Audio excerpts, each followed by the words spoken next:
he thought, Josh, the visionary, has always had this. He's had the Kickstarter idea for a couple years now. And I always thought that it seemed like begging, if it's a strange way to say it. But, I didn't want to, I felt like I'd have to swallow my pride and ask for money, which is something I don't like to do. I can't think of the last time I asked somebody for money. Right. But if you don't think of it as, hey, I'm begging for money, and if because realistically, I could have made the album with no support if I had to.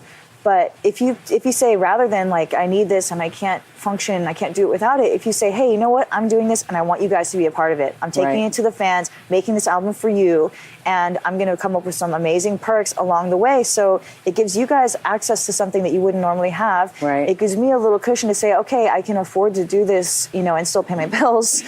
And and it turned into this amazing experience with the fans where you go, everyone has heard these quotes as saying rock and roll is dead and people don't support new music, and the only way that you can succeed is to be a legacy artist like Kiss or Alice Cooper or Guns N' Roses. But the reality is, if you give them something to support that they want to support, people will get behind it. And they could spend their hard-earned money on anything, and I'm fully aware of that they, people have bills, they have expenses, they want to go see movies, they want to buy new clothes. And for anybody to open up their wallet and just put $10 in towards funding this record was a huge honor. It was an incredible honor. And for them to do it in such high numbers for so many people, we had almost 2,000 backers by the end of it, and we were 800% funded.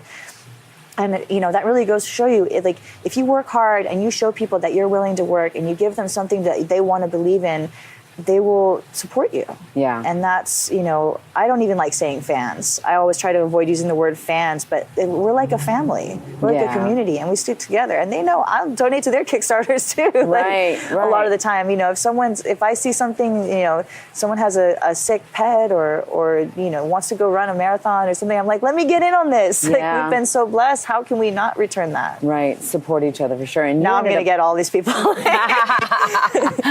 it's true. It is. And you guys, in 30 days, you raised what, 166,000. Oh my God. We asked for 20, which is, as you know, a very modest budget to make a full record. And 20 grand would have covered the recording, the studio rental, the mixing, the mastering, the pressing of the CDs, the printing of the T-shirts, a little bit of press and promotion for the album, and just to try to get us on the radio and get some interviews and stuff.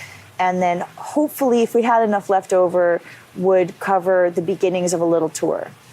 And before I pressed send, before I pressed post to make it live, I was thinking to myself, how much of my own money can I afford to put into this if it fails, if no one cares?